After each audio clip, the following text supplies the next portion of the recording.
बिस्मिल्लाहिर्रहमानिर्रहीम। अस्सलामुअलैकुम। Class 7th। आज हम लोगों ने पढ़ना है बाब नंबर 1, ज़मीन की तबई हालत, physical state of the earth. ये हम लोगों ने आज पढ़ना है। चैप्टर का नाम है ये हमारे, ठीक है।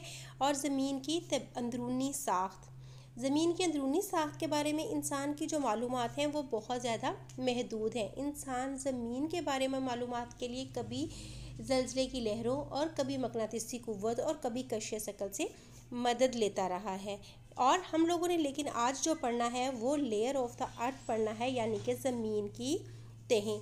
ज़मीन गोल है, ज़मीन की ऊपर वाली सतह तो हम सबको नज़र आ रही है और ज़मीन के ऊपर जो जो चीज़ें हैं वो भी हमें बहुत वाज़ेह तौर पे नज़र आती हैं। लेकिन क्या ज़मीन अंदर भी इसी तरह से होती है, ये हम लोग आज जानेंगे। तो बेटा, जैसे कि हर चीज़ के ऊपर अल्लाह ताला ने एक कवर रखा होता है, एक छिलका रखा होता है, ठीक है। इसी तरह से हमारी ज़मीन के ऊपर भी कवर है, एक छिलका है। मसलन अंडे के ऊपर होता है, ऑरेंज के ऊपर होता है, तो ऐसे ही होता है। जो ऊपर वाला ज़मीन का हिस्सा है हम उसे कशुल अर्ज़ कहते हैं, और वही हिस्सा है जहाँ पर तमाम इंसान जो हैं वो रहते हैं। तो हमने इसकी लेयर्स के बारे में पढ़ना है। तो ज़मीन की जो सबसे पहली लेयर है, सबसे पहले उसके बारे में पढ़ेंगे कि ज़मीन की कितनी तहें हैं। कशुल अर्ज़ है सबसे ऊपर, फिर उसके बाद है मेंटल और फिर लास्ट में मरकज़ा। तो सबसे पहले हम पढ़ेंगे ज़मीन के फर्स्ट हिस्से के बारे में, यानी कि कशुल अर्ज़ के बारे में, ज़मीन की बैरूनी सतह के बारे में। तो ज़मीन जो है वो पानी और खुश्की दो चीज़ों पर मुश्तमिल है। इसकी जो मोटाई है वो एक जैसी नहीं है, ठीक है। और इसकी मोटाई है 8 से 40 के दरमियान। ज़मीन के ऊपर जो सबसे कम मोटाई वाला हिस्सा है हम उसे कशुल अर्ज़ कहते हैं। इसकी कशुल अर्ज़ को फिर मज़ीद दो हिस्सों में तकसीम किया गया है, बरआज़मी तह और समंदरी तह।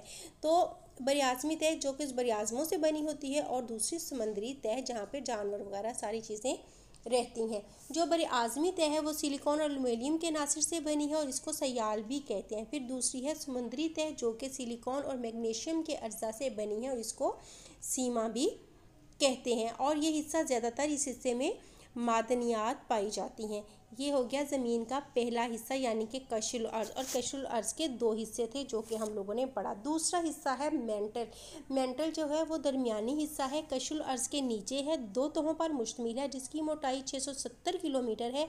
और इसमें ज़्यादातर जो चट्टानें हैं वो पिघली हुई हालत में हैं, यानी कि माया हालत में पाई जाती हैं। फिर मेंटल के भी मज़ीद दो हिस्से हैं। बलाई मेंटल के नीचे ज़ेरी मेंटल है जो 2230 किलोमीटर है, और ये ज़्यादातर लोहा, सिलिकॉन और मैग्नीशियम के अनासर से बना है, और इसकी जो मोटाई है वो 2230 किलोमीटर है ज़ेरी मेंटल की, यानी कि इसके अंदर वाला जो दूसरा मेंटल है। तीसरा है मरकज़ा।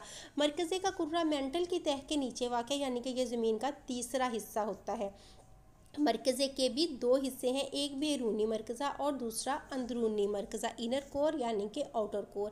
बैरूनी मरकज़ा जो है वो मेंटल के नीचे माया हालत में है, यानी कि लिक्विड फॉर्म में होता है। ये ज़्यादातर पिघली हुई चट्टानें पाई जाती हैं। यहाँ पर माया हालत में हर चीज़ होती है, और इसकी मोटाई जो है वो 2250 किलोमीटर है।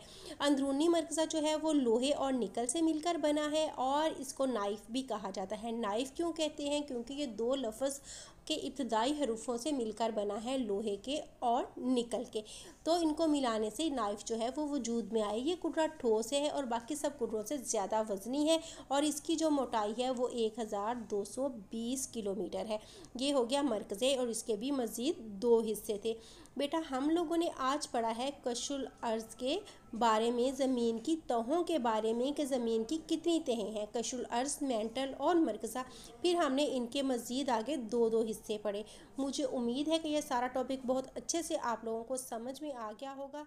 तो आप लोगों ने अपना ख्याल